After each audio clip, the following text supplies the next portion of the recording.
여러분, 초대교회가 능력이 있었던 이유가 뭔지 아십니까? 그들이 초대교회에 모여서 예배를 드릴 때 감격이 있었던 이유가 뭔지 아세요? 그들이 예배 시간에 모여서 하나님 오늘 이 시간 나를 다스려 주세요라고 고백한 것이 아니라 그들의 삶에서 다스림을 받았던 것들을 주일 예배에 와서 확인했던 겁니다. 그래서 예배에 뭐가 있었는지 아세요? 간증이 있었어요. 제가 예배 사역을, 예배에 대한 꿈을 꾸면서 그런 생각을 참 많이 했었거든요. 하나님, 우리 예배가 좀 시간에 구애받지 않고 이 예배 시간에 우리들의 삶에 간증이 있었으면 좋겠습니다. 예배가 좀 시끄러웠으면 좋겠습니다. 우리 너무 지금 조용하지 않아요? 저 혼자 떠들고 저 혼자 설교하고 있어요. 근데 진짜 예배는요, 우리들이 여기 모여 찬양하고 기도할 때 그냥 앞에서 인도하는 사람을 따라 찬양하는 것이 아니라 이게 우리의 간증인 거예요. 우리의 고백인 거예요. 하나님, 여러분들 예배 시간에 왜 눈물이 나는지 아세요? 예배를 드리기 전에 우리들이 살았던 우리들의 삶에 치열한 싸움이 있었기 때문에, 하나님의 다스림을 받기 위하여 우리들이 포기했던 일들이 있고 힘쓰고 애썼던 일들이 있었기 때문에 이 예배 시간에 그것을 확인하는데 가슴이 뛰는 거예요. 눈물이 나는 거예요. 살아가면서 얼마나 세상에는 화나는 일밖에 없다니까. 안 그래요? 이거 막 지금도 이런 거 저런 거 저거 기계가 저렇게 하는 걸 어떻게 하겠어요? 그거 일일이 다 짜증내고 다 화내고 그러면 어떻게 살겠어? 저도 훈련해가지고 나온 거예요. 옛날에는 짜증난 많이 났어요. 옛날에. 그런데 요즘은 훈련하고 그래서 거기에 맞춰서 또 하나님께 우리가 예배 드리러 와놓고 하나님께 예배하려고 이렇게 와놓고 사람 때문에 환경 때문에 그런 것 때문에 내가 시험 들고 어려우면 안 되는 거예요. 하나님 앞에서. 그리고 우리가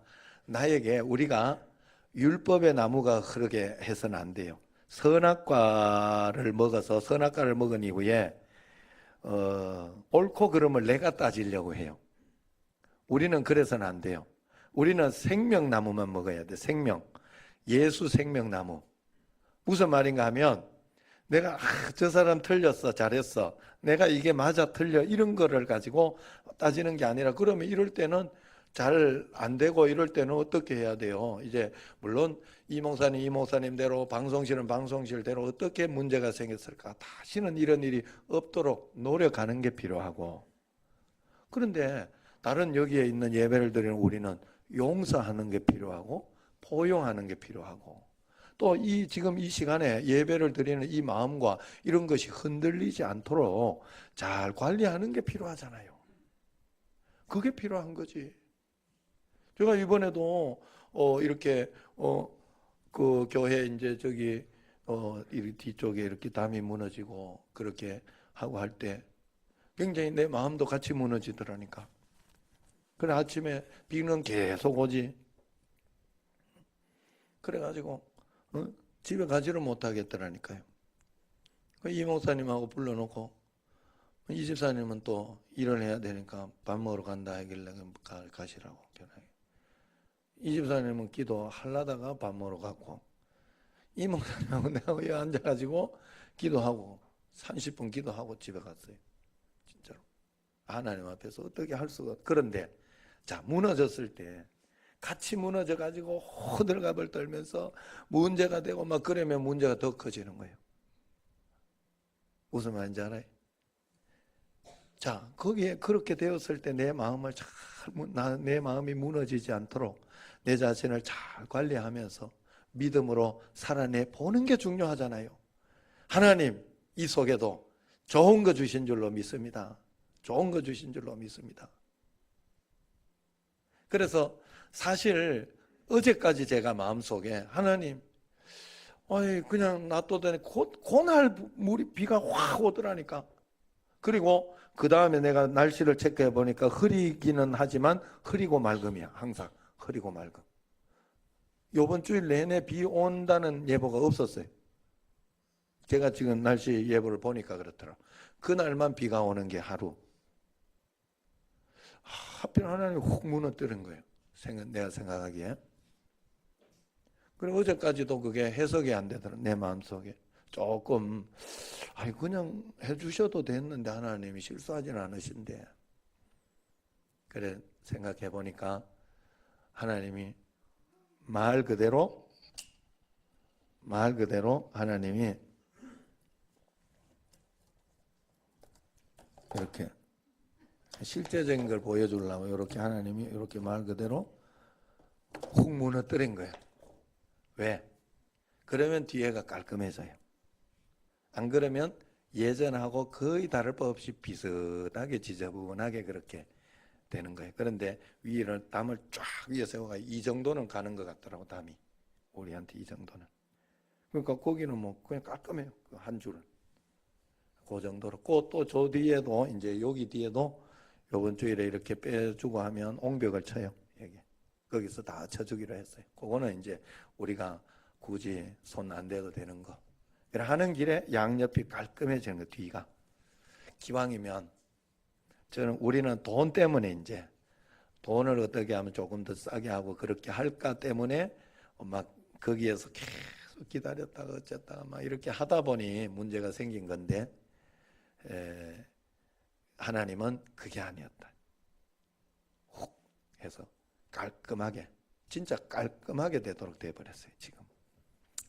자, 하나님의 뜻은 모르는 거예요. 그렇기 때문에 여러분 하나님이 인도하면서 갈 때는 그냥 믿음으로 우리가 반응하며 잘 예배로 살아가면 돼요. 자, 오늘 말씀으로 한번 돌아가 보면 예수님께서 베드로가 물에 빠진 이유에 대해서 이렇게 이야기해요. 믿음이 작고 의심이 생긴 것 때문이라 그렇게 이야기를 해요. 베드로에게 의심이 생긴 상황을 성경에서는 이렇게 이야기하죠. 30절 한번 보세요. 30절 시작.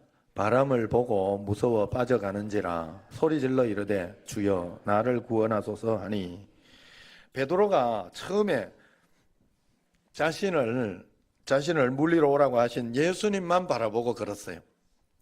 그래서 빠지는 거고 뭐고 막 정신없이 걸었던 거죠.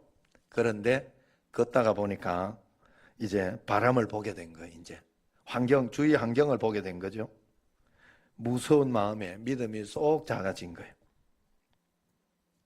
처음처럼 예수님만 바라보지 못했던 것이죠.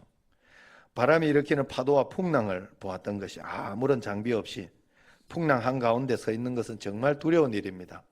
사실 배가 있어도 강한 풍랑 앞에서는 무용지물이잖아요. 그래서 예수님께서 물 위를 걸어오신 게 아닐까.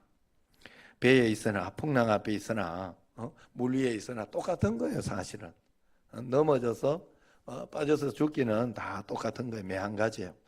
사람은 늘 두렵습니다. 두려움을 가지고 살아가요. 믿음을 갖기 어려운 구조를 가진 게 사람이에요.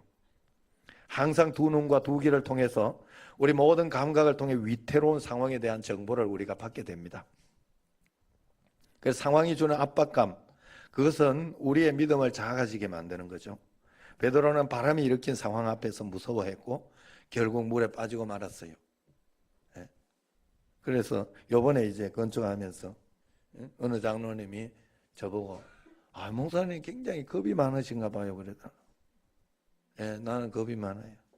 마음이 늘 쫄리고 늘 하나님 앞에서 진짜 쫄리는 마음이 많아요. 요번에 여기 담 무너지는데도 가슴이 무너지더라니까. 큰일 났다 이런 생각이 들고 막 그러더라니까요. 그러니까 하나님 앞에 기도하면서 이렇게 그 30분이라는 기도를 하고 그러니까 마음의 평강이 오고 용기가 나고 그런 거 아니겠어요? 처음부터 그런데도 처음부터 아무 문제도 없고 덜커덕하고 이런 마음도 안 생기고 그럼 그게 사람이요? 로봇이지? 안 그래요? 여러분 불평이 생기고 원망이 생기고 지금 오후 예배 때 이렇게 눈이 감기고 하는 걸 이상하게 생각하지 마세요. 그렇게도 안 되면 그게 사람이냐 말이에요. 사람이니까 그런 거예요. 사람이니까. 그렇지만 중요한 건 계속해서 받아들이면 안 된다는 거예요. 예수님이 나와 함께 계시니까 믿음으로 이겨내야 되는 거예요. 세상을 이길 힘을 예수님이 주시고 계시고 예수님이 함께 계시다 하는 게 믿어지면 저는 그래요. 사실 하나님 앞에서 어떤 어려움이나 이렇게 있을 때 하나님 앞에서 믿음으로 살려고 하니까 내려놔야 되더라고. 십자가를 져야 되더라고. 포기를 해야 돼요. 포기를 하지 않으면 믿음이 안 생겨요. 포기를 하지 않으면 거기에서 두려워서 안 돼. 이게 이렇게 안 되면 안 된다 그러면 끝인 거예요. 내 마음대로 하면 안 된다. 아니, 포기하고 그냥 하나님 인도하는 대로 내가 던져버릴 수 있을 때, 맡겨놔 버릴 수 있을 때 믿어지는 거예요. 그러면 이래도 좋고 저래도 하나님 하실 것이다 라고 믿어지는 거예요. 그러면 하나님이 제일 좋은 것으로 우리에게 인도해 주시는 거예요. 그럼 매일매일 우리가 할 일은 다른 거 없어요. 그냥 여기에서 내가 하나님의 뜻이 무엇인가요? 내가 어떻게 하는 것이 하나님이 원하시는 건가요? 예? 담이 무너져도 하나님 어떻게 할까요? 기도하면서 이렇게 생각해 봤더니 강간서 집사님이 마침 생각이 나더라고요. 그래가지고 그날 전화를 했더니 마침 어제 저녁에 올 비 온다 해가지고 짐 장비를 다 꾸려가지고 와가지고 그날 얼마나 도움이 됐는지 몰라. 응? 얼마나 든든하게 이렇게 손가락 하듯이 이렇게 잘 해야죠. 예?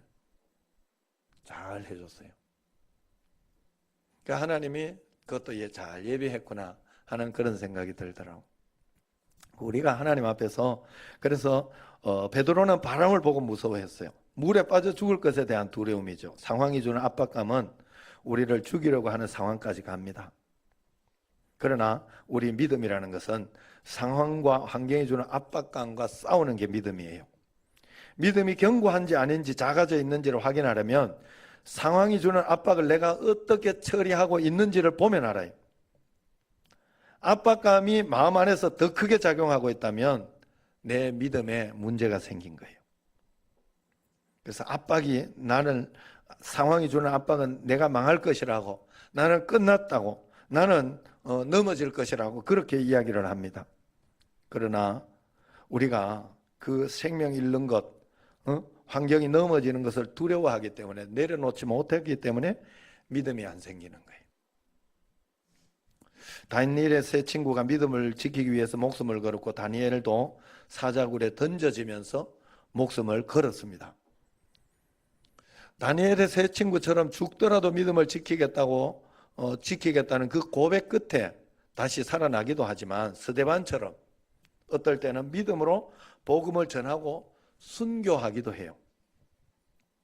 꼭 생명까지는 아니더라도 우리의 믿음은 우리가 잃어버리면 두려워할 수 있는 영역에서 끊임없이 우리를 도전합니다.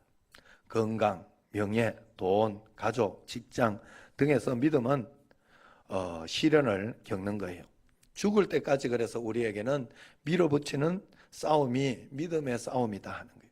죽을 때까지 우리가 끝까지 나는 하나님 신뢰합니다. 하나님 믿습니다. 그래서 믿음으로 끝까지 가는 게 얼마나 좋아요. 안 되더라도 여러분, 되는 거 안 되는 거를 따지지 말자고요.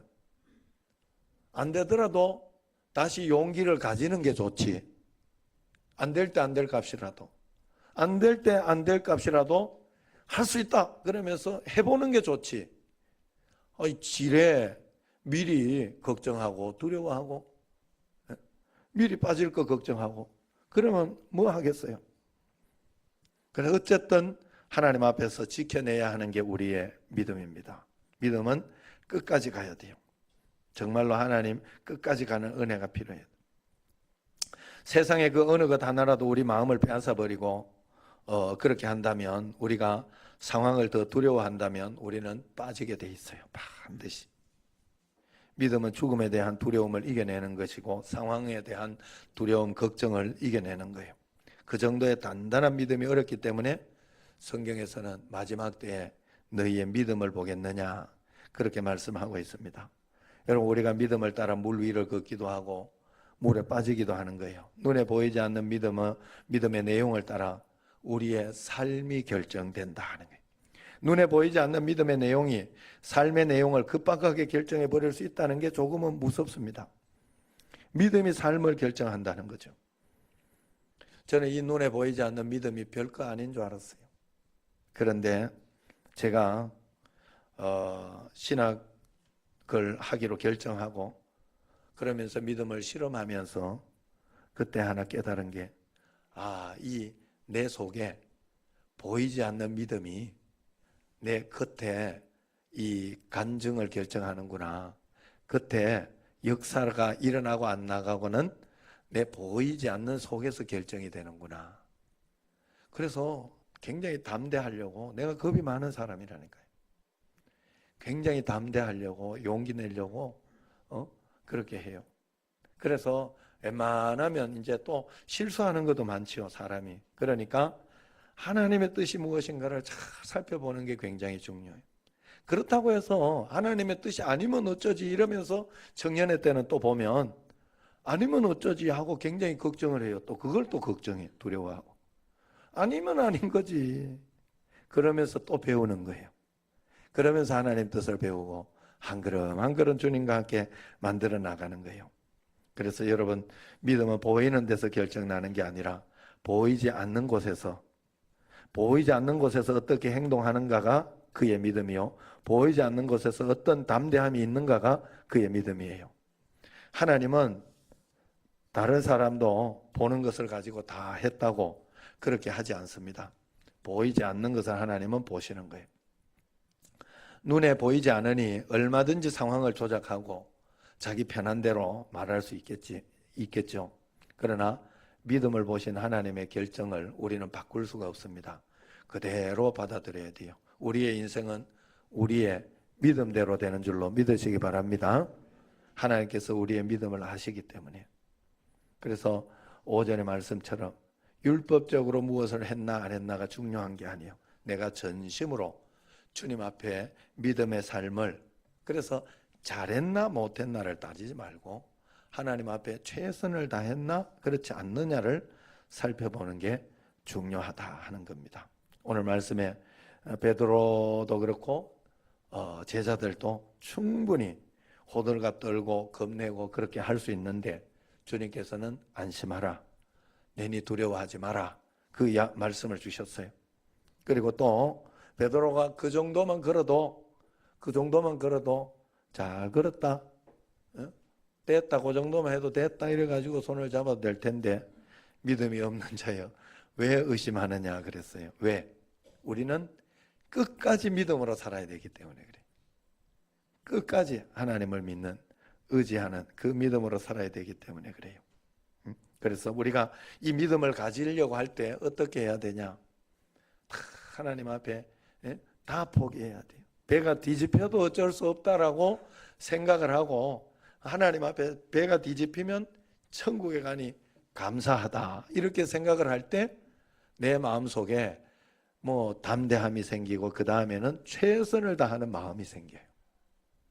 안 뒤집혀야지 하면 그게 오히려 나를 굉장히 힘들게 하고 어렵게 만드는 그런 것이 된다 하는 거예요. 하나님 앞에 베드로 입장에서도 끝까지 주님만 바라보고 가야 되는데 중간에 좀 자기가 뭔가 했다 싶으니까 상황이 보이는 거예요. 환경이 보이는 거예요. 여러분, 우리가 끝까지 그저 주님만 바라보시기를 바랍니다. 교회에 이런 일이 있잖아요. 우리 교회 권사님 정도 되는 수준인가 봐. 어느 권사님이 이제 딸이 이제 이렇게 해외 갔다가 공부하고 이렇게 와가지고 교회에 이제 데리고 갔다 그러죠. 데리고 갔더니 우리 교회는 안 그런데 저 밑에 교회가 그랬나 보지. 좀 수근수근거리고 그러면서 남 욕도 하고 그런 게 이렇게 있어요. 그래 이런저런 거를 밥 먹기 전에 이렇게 듣다가 보니까 그 딸이 어머니 권사님 보고 집에 가서 그래더니 나는 그 교회 안 다니겠다고. 얼마나 수근거리고 얼마나 남 욕도 잘하고 막 그러면서 그게 어디 교회냐고. 그게 어디 교회냐고. 그러면서 막 불평을 하니까 권사님이 그랬대요. 야, 너는 어떻게 하루 와서 그 많은 걸 봤냐? 나는 30년 동안 주님만 보고 갔는데 너는 어때 하루 와서 그 많은 걸 봤냐? 그래더니 그래가지고 그 딸이 크게 깨달은 바가 있어서 자, 예수님만 바라보고 잘 믿었대요. 할렐루야. 우리 교회는 예수님만 바라보는 여러분 되시기 바랍니다. 예, 정말로 예수님만 바라봐야 돼요. 살아가면서 예수님, 이것도 다 아시죠? 내 억울한 거 다 아시죠? 내 답답한 거 다 아시죠? 다른 거 볼 거 없어요. 그 예수님이 내 억울한 거 답답한 거 보셨다고 믿어지면 마음이 굉장히 평강이 생기고 문제가 없어져요. 그런데 그게 안 믿어지면 굉장히 답답하고 속이 상하고 저거 내 죽여야 될 텐데 하는 생각이 들어요. 반드시 그래요. 하나님 저렇게 나에게 힘들게 하는 거 만약에 있다면 그런 거에 대해서 하나님이 보셨다고, 하나님 보셨으니 하나님 알아서 하실 일이라고 믿어지면 용서가 돼요. 용서가 되고 그저 내가 복수하겠다는 마음 안 생겨요. 그런데 그게 내게 안 믿어지면 용서가 안 되는 거예요. 속이 상하는 거예요. 이게 응어리가 지는 거예요. 십자가를 못 진 거예요, 아직. 여러분들은 우리 청신제일교회는 그런 교인들이 하나도 없는 줄로 믿습니다. 그리고 세상에는 내 마음대로 다 안 돼요. 예, 반드시 그래요. 별 사람 다 있어. 별 사람 다 있어. 그런데 그 별 사람이 다 자기 논리를 가지고 있어요. 다 자기 말이 맞대. 다 자기 말이 맞대. 여러분 여기서도 마찬가지예요. 교회에서도 이렇게 보면 여러분들 각자가 교회는 이래야 된다 이러면서 자기의 논리가 다 있으셔요. 다 처음 온 홍금순 성도님도 있다니까. 그렇지만 내 논리가 다 있지만 하나님이 세운 질서와 교회와 이런 걸 통해 가지고 하나하나 순종하면서 그 어떨 때는 안 맞아도 따르기도 하고 또 그러면서 이렇게 나가는 게 교회고 내가 세상을 살아가는 거예요. 여러분 반드시 하나님 앞에, 그래서 우리는 다른 거 보면 안 됩니다. 그냥 나와 함께 계신 주님만 보면 돼요. 나와 함께 계신 주님 때문에 내가 행복하고 감사하고 감격하는 그 삶. 마치 우리 어머니가 7번째 나갔을 때, 집을 7번째 도망갔을 때 저를 붙들어 놓고 내가 가니까 거기 그 집에 가니까 야 봐라 영전아 봐라 7번째 나와놓고 도망 나와놓고 아버지 무서워가지고 도망 나와놓고 봐라 그러면서 하나님이 내한테 받은 복을 세보라 그랬다. 받은 복을 세보라 그랬다. 내가 그때 뭔 생각했겠어요? 난 진짜 처량했어. 우리 어머니 불쌍했어요. 그런데 어머니는 주님과 함께 있으니까 주님이 나가라니까 나간 거예요. 본인도 안 그러면 죽을 것 같으니까 항상 성경에 근거해서 나가라 하면 나가요. 마음속에 나가라 하면. 그래서 그걸 가지고 그러고 있으니 아이고 내가 보기에는 처량해서 자기 꼴이 말도 아닌데 뭐 하나님 복을 받았다 그래? 난 그 생각이 들었어요. 그런데 지금은 이해가 돼요. 그렇지. 예수님 믿는 사람은 환경과 상황에 지배받는 사람이 아니에요. 그냥 예수님만 바라보는 사람이에요. 예수님 때문에 항상 행복할 수 있는 사람, 예수님 때문에 항상 용기가 나는 사람, 예수님이 나를 이끌고 가는 사람. 맞죠? 얼마나 억울해요. 잘 생각해봐요. 다른 사람 때문에 내가 기분 나쁘다 그러면 얼마나 억울해. 그 사람이 나를 이끌고 가고 있는 거 아니야. 그 사람이 내 구조를 지금 붙들고 가고 있는 거 아니야. 그러니까 여러분들이 다른 사람 기분 나쁘게 해도 반사하고 차버려. 반사. 자, 한번 해봐요. 손 내밀어. 반사. 그건 내가 안 받는다. 그 당신이 나한테 욕하면 왜 욕하지? 내가 그런가? 이렇게 생각하면 안 돼. 하나님의 자녀로서 우리는 복받은 사람이거든요. 그렇기 때문에 그런 거에서 반사해버려야 돼. 나는 하나님의 자녀다. 당신이 아무리 그렇게 해봐도 나는 하나님을 믿고 신뢰한다. 하나님이 내게 복 주실 것이다. 나는 행복하다. 할렐루야. 매일매일 하나님 앞에서 믿음으로 끝까지 바라보는, 믿음은 끝까지 바라는, 베드로가 갔으면 끝까지 가는 거. 중간에 떨지지 말고 끝까지 주님만 바라보고 가는, 그냥 끝까지 하나님 우리诚心스럽게 끝까지 잘해주실 줄로 믿고, 내가 예수님 믿는 나를 끝까지 하나님은 지금 상황은 좀이라도 사망의 음침한 골짜기 같이 보여도 쉴만한 물과 푸른 풀밭으로 하나님 인도해 주실 것이다 믿으시는 여러분과 제가 되기를 주의 이름으로 축원합니다. 기도하겠습니다.